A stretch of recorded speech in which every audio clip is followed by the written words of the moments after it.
இயேசு கிறிஸ்துவின் நாமத்தினால உங்கள் அனைவருக்கு அன்பின் வாழ்த்துக்களை தெரிவித்துக் கொள்கிறேன். இன்றைக்கு எல்லாரும் பேசுகிற ஒரு பிரதானமான காரியம் எழுப்புதல் எழுப்புதல் என்று சொல்லி பேசுகிறாங்க. ஆனா உண்மையான எழுப்புதல் வருதா அப்படின்னா ஒரு பெரிய கேள்விக்குறிதான். அந்த எழுப்புதலை எல்லா ஜனங்களும் அனுபவிக்கிறாங்களா அப்படின்னா அதுவும் ஒரு பெரிய கேள்விக்குறிதான். இரண்டாவது, எழுப்புதலை எல்லாம் விரும்புகிறார்கள். ஆனால் எழுப்புதல் ஆரம்பிக்க வேண்டிய இடம் எது என்பதை எல்லாம் மறந்து போறாங்க. ஆனா வேதத்துல நேற்று அழகா இந்த பாடத்தை எங்களுக்கு கற்றுக் கொடுத்தாங்க. எழுப்புதல் எப்படி வரும், எழுப்புதல் வரும்போது என்ன மாற்றம் நடக்கும் என்பதை மிகவும் தெளிவாக சார்பு நிறுவனத்திலிருந்து எங்களுக்கு கற்றுக் கொடுத்தாங்க. முதலாவது எழுப்புதல் என்றால் என்னென்றால், எழுப்புதல் முதலாவது சபையில் உள்ள ஜனங்களுக்கு வர வேண்டிய ஒரு உயிர் நீச்சை.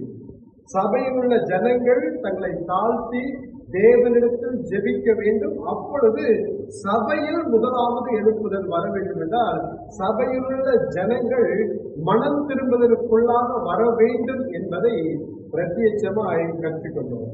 இரண்டாவது, தேவனுடைய ஜனங்கள் திரும்ப தேவனிடத்திற்கு வர வேண்டும்.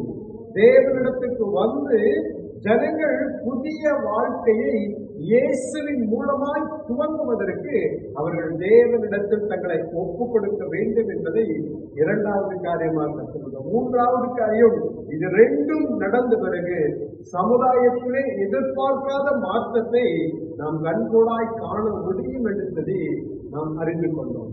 எல்லாம் சொல்லுவாங்க எழுப்புதல் எழுப்புதல் என்று.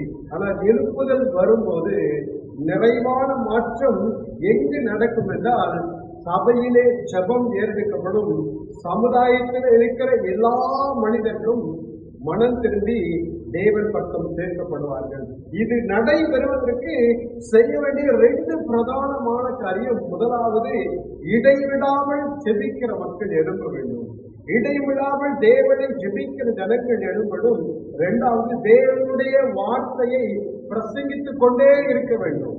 ஜெபம் மாத்திரம் இருந்தா போதாது. இன்றைக்கு அநேக இடத்துல ஜெபம் நிறைய இருக்கு, ஆனா வேத வசனத்தை குறித்த விளக்கம் சரியாக கொடுக்கப்படும். அப்ப எழுப்புதல் வரும்போது முதலாவது ஜனங்கள் ஜெபிக்கணும். இரண்டாவது, தேவனுடைய வார்த்தையை குறித்து தெளிவாக பிரசங்கம் செய்ய வேண்டும். அப்படி பிரசங்கம் செய்யும் போது ஜான் வெஸ்லி நாட்களிலே நடந்த எழுப்புதலை இந்த நாட்களிலும் ஆண்டவர் தர போதுமானவராக இருக்கிறார். ஜான் வெஸ்லி என்கிற தேவ மனிதர் 1,25,000 கிலோமீட்டர் பயணம் செய்திருக்கிறார். பயணம் செய்து கிட்டத்தட்ட 40,000 பிரசங்கத்தை